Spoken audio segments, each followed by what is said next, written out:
what's going on in your society, in our society, It's a trap. in our societies, in our global village. So what's really going on here? Let's dive into the chaos and see if we can make sense of it in my podcast.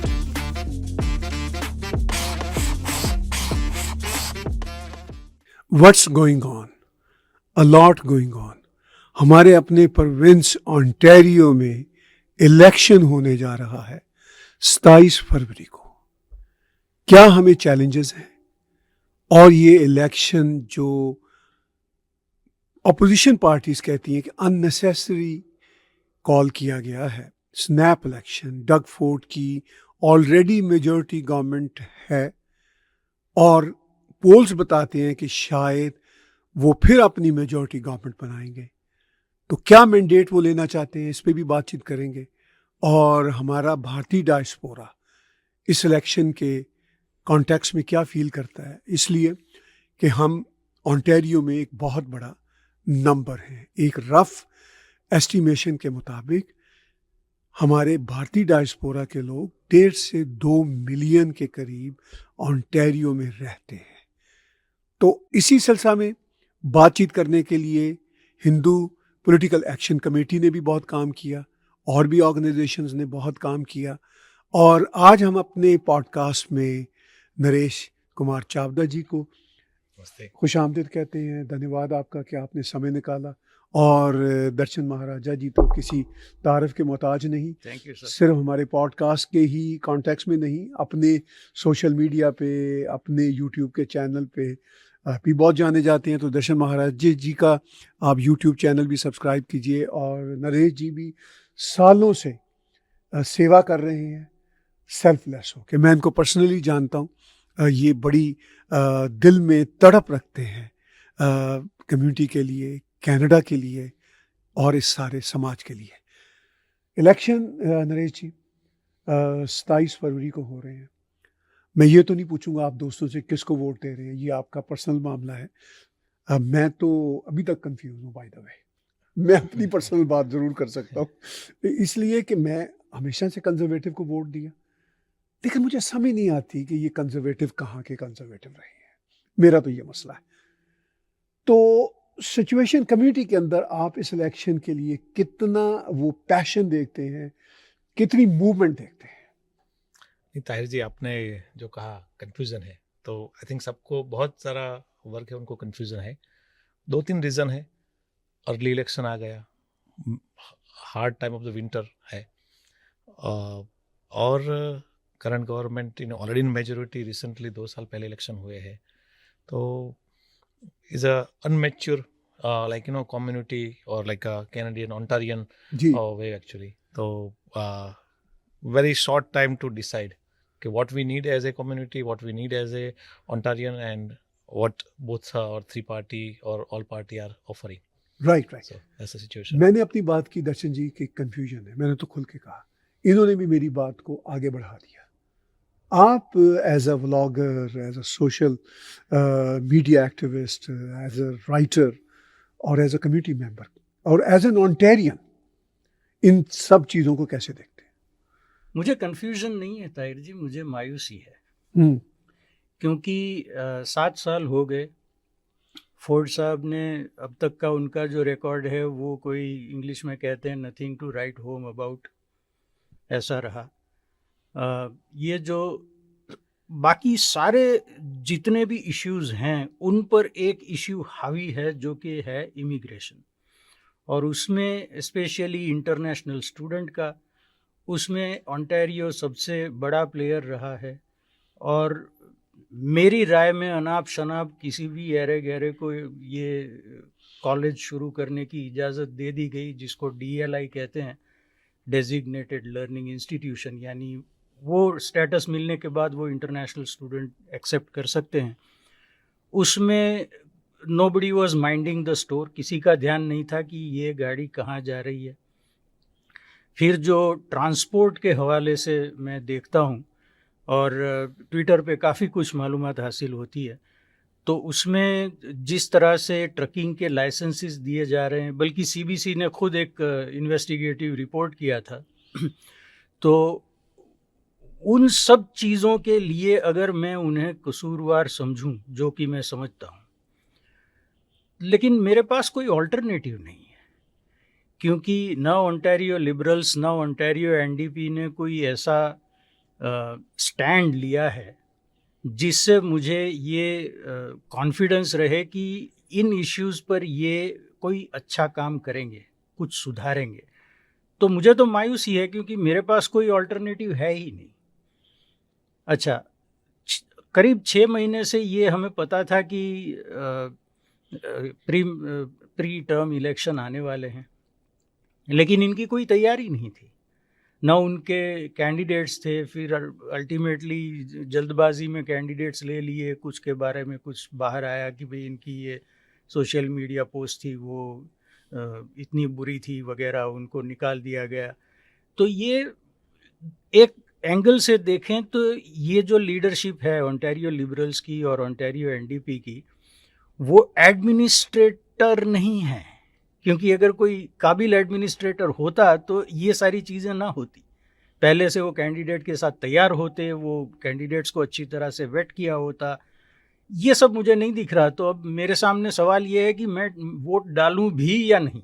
मैंने तो बात शुरू की कि मुझे वाकई इस बार समझ नहीं आ रही कि जिस तरह ये इलेक्शन कॉल हुए, मैं कंजर्वेटिव को हमेशा वोट देता रहा, तो मैं किसको वोट दूंगा।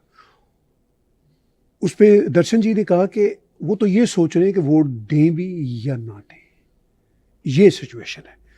फिर ये डग फोर्ड ने कहा जी कि असल में टैरिफ्स लग रहे हैं, तो मैं एक बड़ा मैंडेट लेकर आना चाहता हूँ। तो भाई बड़ा मैंडेट तो आपके पास पहले ही था, और वो बड़ा मैंडेट आपको अगले 15-16 महीने तक कुर्सी पे बिठाए हुए था। तो ना तो आपके पास समय की कमी थी, ना मैंडेट की कमी थी। आपने इलेक्शन कॉल कर लिए, मैंने इनको पिछले दोनों बार वोट दिया। अब मैं ये सोच रहा हूँ, कंफ्यूज हूँ कि दूँ भी वोट या ना दूँ। दर्शन जी ने मेरा हौसला बढ़ाया कि वोट ना भी दिया जा सकता, किसी को भी ना दे। फिर उन्होंने बताया कि तैयार भी नहीं थे दूसरी पार्टियों के लोग, और ख़ुद डग फोर्ड तैयार नहीं थे। उनका कल आया है, जिसको क्या बोलते हैं, मंशूर जी, मैनिफेस्टो जी, वो उनका कल आया है जी। तो आप बिजनेसमैन हैं, हमारी कम्युनिटी बिजनेस में बहुत है, तो बिजनेस के एंगल से आप कैसे देख रहे हैं? नहीं, एक्चुअली मेरा मानना है कि वोट तो देना चाहिए, and eventually I know you both friend will also vote, but क्योंकि एक तो as a community point of view में देखो, कनाडा में भी वोटिंग कम होता है, ओंटारियो में भी कम होता है, और पर्टिकुलर जो कम्युनिटी से हम बिलोंग से वहाँ तो सबसे कम वोटिंग होता है। और कई बार वो हम एक बताते हैं कि व्हाट्सएप वॉरियर, तो कई जगह जहाँ पे टाइम नहीं ज़्यादा देना चाहिए या लिमिटेड टाइम देना चाहिए, वहाँ पे हम बहुत टाइम देते हैं डिस्कशन करने में, लेकिन डे ऑफ वोटिंग और बिफोर प्रीवियस वोटिंग हम वोट ही नहीं करते। If you don't vote actually, then the representation of the community, local community, और जिस एरिया में से आप वो ही कम रहेगा। सो फ्यूचर के इलेक्शन को ध्यान में रख के भी वोट तो करना चाहिए।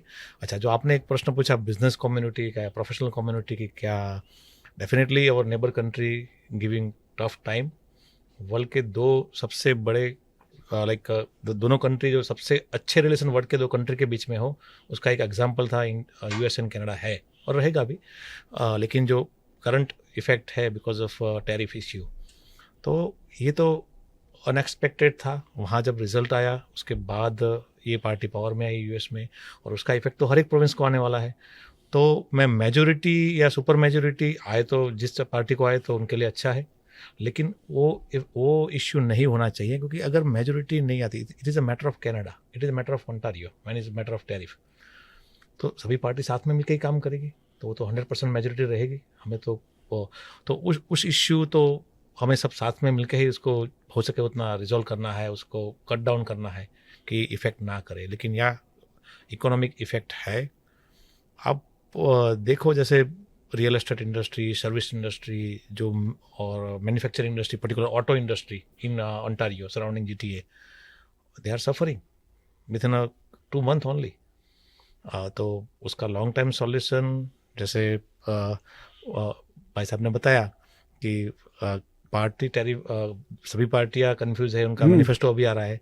ऐसे मैं ऐसा सोच रहा हूँ कि अभी गवर्नमेंट या पॉलिटिशियन या कम्युनिटी लीडर्स के पास भी आंसर नहीं है कि इसका रिजल्ट, इसका सॉल्यूशन कैसे आएंगे। पीपल आर टॉकिंग, वो एक हाइप बन रहा है, लेकिन उसका सॉल्यूशन नहीं है। Eventually we need to sit down in a table, we need to bring the world biggest economy with us on the table, और इतने अच्छा हंड्रेड्स ऑफ ईयर का रिलेशनशिप है तो आना चाहिए। उसी पे ही पूरा इकोनॉमिक टर्न अराउंड जो भी होने वाला है नेक्स्ट कनाडा का होगा, ऐसा सबका मानना है। तो Ontario is a big player in Canada, so definitely next this election और result of this election will be effect on whole over Canada and Ontario for economic reason. लेकिन मैं एक बात कहूँगा कि जैसे हम कहीं पे कम्युनिटी में देखते हैं पहले 3-4-5 महीने से, so there is a not people are moving. वो बोलते हैं ना, एक लीड क्रिएट करते हैं हम इंटरव्यू के लिए, एक सिलेक्शन होता है, तो अभी लोग जा तो नहीं रहे, लेकिन there are many families they are settle in America, settle in Canada from long time, they want to move out from Canada because of economic possible crisis. ये वेव बहुत बढ़ रहा है, शायद में भी आपको भी इसकी अनुभूति होगी या आपने भी सही देखा होगा। तो ये बहुत ट्रिगर पॉइंट है। We always less in population growth. ये इंडो कैनेडियंस में भी ये ट्रेंड आपको नजर आ रहा है? यस यस, आप कनाडा से यूएस माइग्रेशन आप देखो, वो 3-4 गुना बढ़ गया है टेम्पररी। आप तो ये से आओ, इंडो कैनेडियन कम्युनिटी में बढ़ रहा है और इन जनरल कम्युनिटी में बढ़ रहा है, माइग्रेंट कम्युनिटी में ज़्यादा बढ़ रहा है। और जिसके पास ऑप्शन है, they are already start working on that. Just for example, I seen couple of family, they want to migrate to Dubai, Singapore, and those places where they have a same kind of living standard and they are living in a better economic environment. जी, economic environment की बात नरेश जी ने छेड़ी। Tariffs के साथ ही हमारा Ontario का election जुड़ा हुआ है।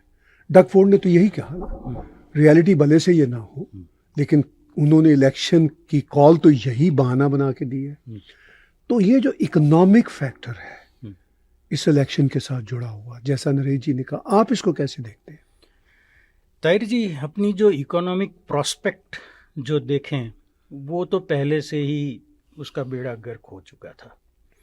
बल्कि ये मुझे बिल्कुल सही याद है, 2023 के जनवरी में मैंने ये ऑफिशियल डेटा निकाल के एनालिसिस की कि इन्फ्लेशन को हटा दें तो पर कैपिटा जीडीपी हमारी पिछले 10 सालों में सालाना 0.67% से बढ़ रही थी, मतलब ऑलमोस्ट स्टैग्नेंट। और जब मैंने ये आर्टिकल ट्विटर पे पोस्ट किया तो काफ़ी हंगामा हो गया, लोगों ने कहा तुम्हारा डेटा गलत है। मैंने कहा भाई ऑफिशियल डेटा है, मैंने लिंक दी हुई है, आप देख लो।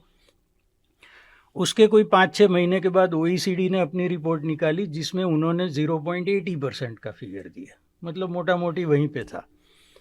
और तब मेरा भी असेसमेंट ये था और OECD ने ये कंफर्म भी किया कि अगले 30-40 साल तक Canada will be the worst performer in G7। 1% से ज़्यादा पर एनम ग्रोथ नहीं होगा। अब उसके ऊपर ये टैरिफ का मसला आ गया। और जहाँ तक मुझे पता है, अपनी जो कनाडा की जीडीपी है उसका 25% US के एक्सपोर्ट से जुड़ा हुआ है। उसमें जितना भी धक्का लगे उतना हम पीछे जाएंगे। अब उसमें फोर्ड साहब दोबारा से मेजॉरिटी हासिल करके वो क्या कर सकते हैं जो उससे पहले नहीं कर सकते थे, ये सवाल अपनी जगह है। लेकिन इलेक्शन है, हो जाएगा, ऐसा लगता है कि उन्हें मेजॉरिटी भी मिल जाएगी। उसके बाद में भी जो प्रेसिडेंट ट्रंप के जो ऑब्जेक्शंस हैं उसमें से कुछ तो फोर्ड साहब के हाथ में है नहीं, जैसे इलीगल माइग्रेशन का है या ड्रग्स ट्रैफिकिंग का है। उसमें वो कोऑपरेट कर सकते हैं, लेकिन अल्टीमेटली एक्शन तो फेडरल लेवल पे है। तो वो जब तक फेडरल इलेक्शन नहीं होगा तब तक उसमें भी हम जहाँ हैं वहीं रहेंगे। तो उसका जो झटका लगना है वो लगेगा। उसके सामने लोगों का जो भी नुकसान होता है वो किस तरह से गवर्नमेंट उसे रिएक्ट करेगी, या तो जैसे कोविड में किया CERB वगैरह, वैसे लोगों को सिर्फ पैसे दे देगी, वो अब मुमकिन है कि नहीं वो भी देखना पड़ेगा। तो ओवरऑल मुझे बड़ी धुंधली सी परिस्थिति लगती है इसकी, कि आगे क्या होगा ये कॉन्फिडेंटली कहना मुमकिन तो नहीं है, लेकिन ज़्यादातर मुझे पॉसिबिलिटी ये लगती है कि जो भी होगा वो हमारे लिए बुरा होगा. सॉरी टू से this, but this is my assessment. Right. तो इसका मतलब ये है कि ये इलेक्शन जो होने जा रहे हैं, इसके बाद जो भी सरकार बनेगी, और लगता यही है कि शायद डगफोर्ड की ही दोबारा सरकार बनेगी, और क्या वो तीर चलाएगी, क्योंकि ये सरकार तो पहले ही मौजूद है, मेजॉरिटी के साथ मौजूद है. एक और इशू नरेश जी जुड़ा हुआ है इस इलेक्शन के साथ, और जो इन्वायरमेंट है वो ये है कि हमारा, जैसे मैंने इंट्रोडक्टरी जुमलों में कहा, कि हमारी कम्युनिटी अनऑफिशियली ओंटारियो में 1.5-2 मिलियन मेकअप करती है, अगर आप श्रीलंकन हिंदुओं को भी साथ शामिल कर लें, बांग्लादेशी हिंदुओं को, और अगर आप पूरे साउथ एशिया के डायस्पोरा को लेंगे तो काफ़ी बड़ा नंबर है. लेकिन चलिए हम प्रिसाइजली अपनी जो सनातनी कम्युनिटी है उसकी अगर बात करें, जिसमें सिख बहन भाई भी आते हैं, ये सारे के सारे टारगेट हैं रेसिज्म का भी एक लिहाज से, जबकि हम वो लोग हैं जो कनाडा में घुल मिल के रहना चाहते हैं. हम आइसोलेटेड नहीं रहना चाहते. हमें ना सिर्फ सोशल मीडिया पे हेट का सामना करना पड़ रहा है, बल्कि पॉलिटिकल पार्टियां भी हमारे साथ डिस्क्रिमिनेटरी किस्म का ट्रीटमेंट कर रही हैं. तो ये जो सिचुएशन है, इसके बारे में आपका पर्सनल और कम्युनिटी का भी जो कंसर्न है, वो आपको क्या सुनाई देता है? ये बहुत अच्छा आपने बोला ना कि roots of the current affair of community आपने पकड़ा, ये जो क्वेश्चन है. अब देखिए, इन जनरली बहुत सारी कम्युनिटी वर्ल्ड वाइड और अलग अलग जो बिलीफ है वो भी काम कर रहे हैं. मैं पर्टिकुलर जो सनातन धर्म मानने वाले हैं उनको आप देखेंगे तो वर्ल्ड बैंक के चेयर सनातनी है. मैं गिव द एग्जांपल तो हर एक के सेटअप होते हैं. गूगल के चेयर. बिजनेस कम्युनिटी में तो आप पेप्सी, बहुत सारे दूसरे भी देखेंगे. लेकिन आप देखें, आई थिंक मुझे पता था तो सऊदी अरेबिया या मिडल ईस्ट के 2-3 कंट्री है जहाँ पे राजाशाही है, किंग है, उनके मेन इकोनॉमिक सलाहकार पिछले 200 सालों से सनातनी है. बिल्कुल ऐसा ही. तो मैं एक ही कम्युनिटी ऐसी है जो एवरीवेयर एक्सेप्टेड. मैं ये कहूँगा कि why they everywhere accepted, the nature of the community, very less crime, easily mix up with the local of community, local custom. Just like मैं एग्जांपल कई बार देता हूँ, जैसे दूध में शुगर मिल जाए और स्वीट एंड टेस्ट दे, ऐसे अच्छी तरह मिल जाती है. हिस्ट्री भी है, वसुदेव कुटुंबकम को साथ में लेके चलते हैं. तो कल्चर, एजुकेशन में बहुत 4 पिलर बोलते हैं एक फैमिली का, एक कम्युनिटी का, बहुत अच्छे आगे है. We are financially strong, education, academic और बिजनेस उसमें स्ट्रॉन्ग है. The 4th pillar, leadership, particular leadership when you are in a minority, least number, you are the first generation or maybe second generation only. So how to develop leadership skill, leadership like young को leadership, young youth है उसको leadership में आगे भेजना, वो community को समझना पड़ेगा.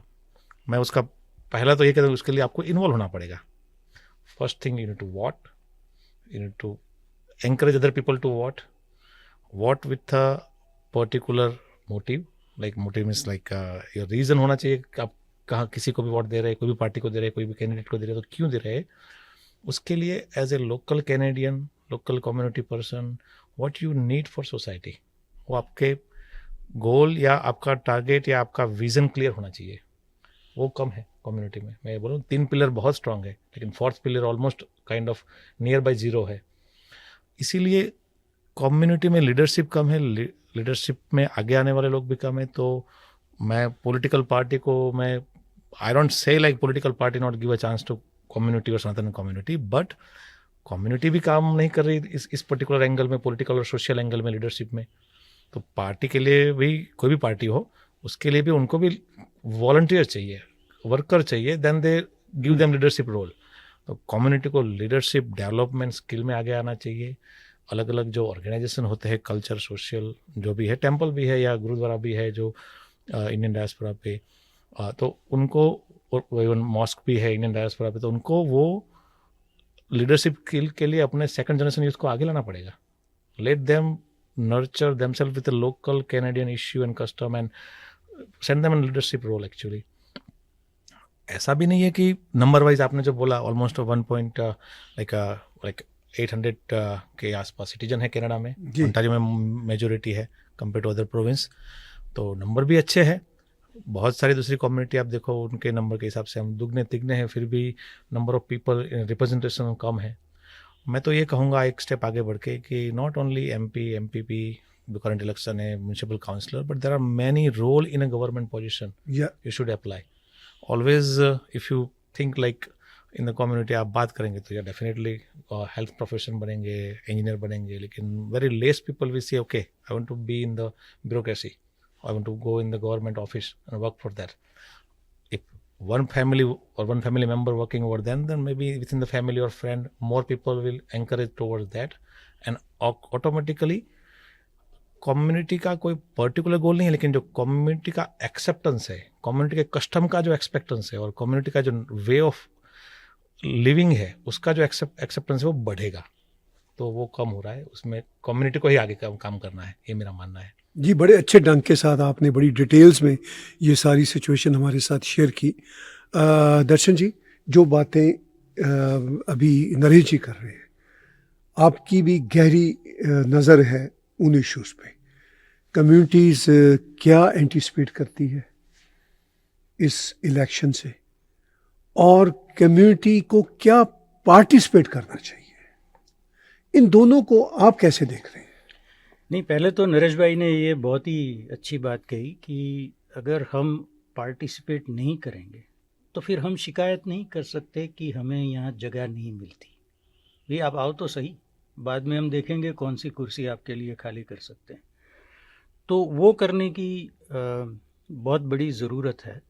और ये बड़े सालों से मैं कहता आया हूँ कि भाई आप अपने बच्चों को पढ़ाते हैं, फाइनेंशियली अपनी कैरियर ठीक करते हैं, बच्चों की करते हैं, और फिर जो भी मंदिर में आपकी एक्टिविटी है वो करते हैं, पॉलिटिक्स को इग्नोर कर देते हैं. ये आप ही को नुकसान करेगा, क्योंकि अल्टीमेटली हार्ड रियलिटी ये है कि जो पावर जो है उसके ऊपर डोमिनेट करने के लिए चाहे कहीं भी चले जाएं दुनिया में, चाहे इंसानी तारीख को देख लें पूरी जितनी रिकॉर्डेड है, उसमें ये स्ट्रगल तो रहेगी. एक बहुत अच्छी किताब मैंने पढ़ी थी जिसका टाइटल यहाँ पर बहुत ही एप्लीकेबल है कि swim with the sharks without being eaten alive. क्योंकि समुंदर है, आपको तैरना भी है और वहाँ शार्क्स भी है. आपने ये नुस्खा निकालना है कि how I will not be eaten. ठीक है, तो वो पार्टिसिपेशन तो बहुत ही ज़रूरी है. दूसरा ये हुआ है कि चूँकि पिछला 1 साल 1.5 साल मैंने ये पूरा इमिग्रेशन इश्यू पे काफ़ी काम किया है, तो उस हवाले से मैं कह सकता हूँ कि जो अनकंट्रोल्ड इमिग्रेशन हुआ उससे हमारी कम्युनिटी की इम्प्रेशन को बहुत ही बड़ा झटका लगा है.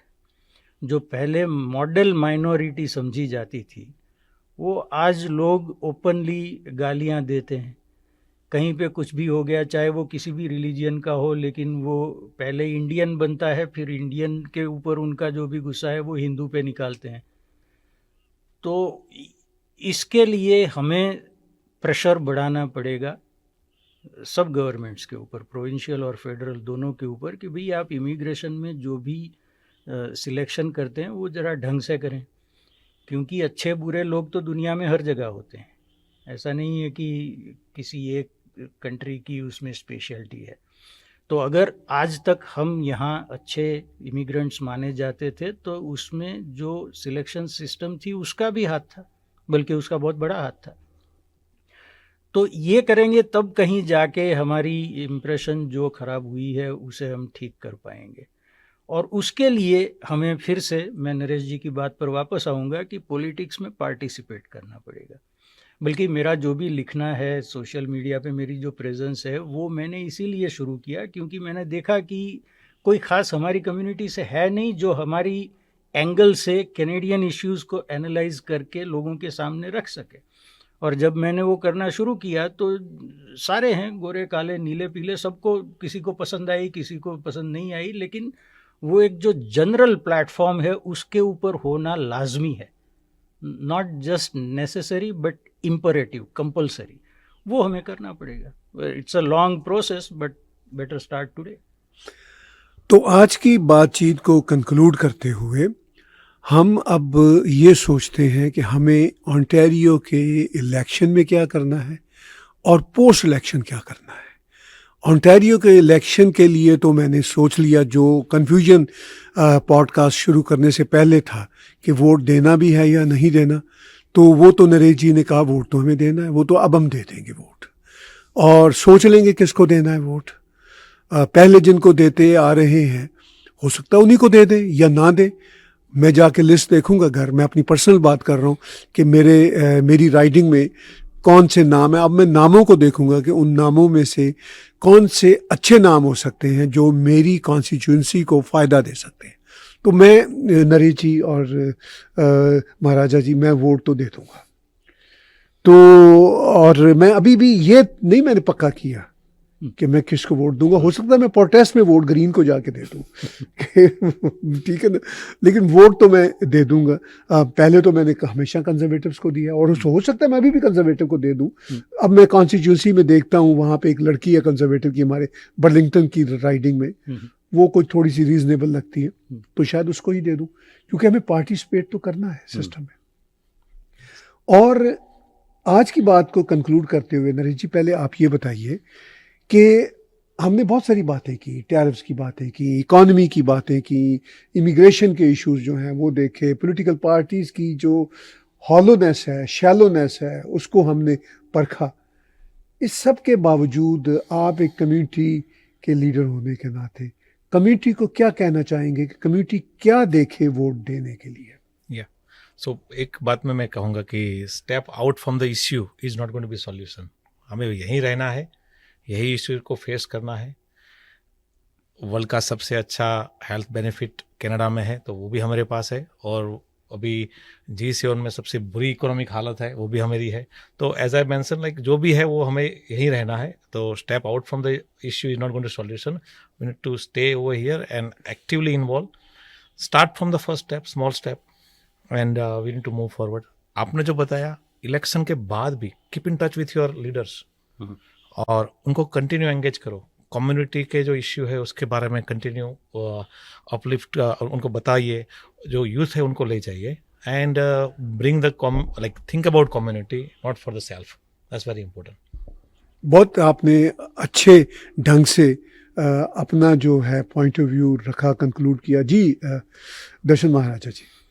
सर, पहले तो मैं नरेश जी का आभारी हूँ, उन्होंने मेरी मायूसी दूर कर दी।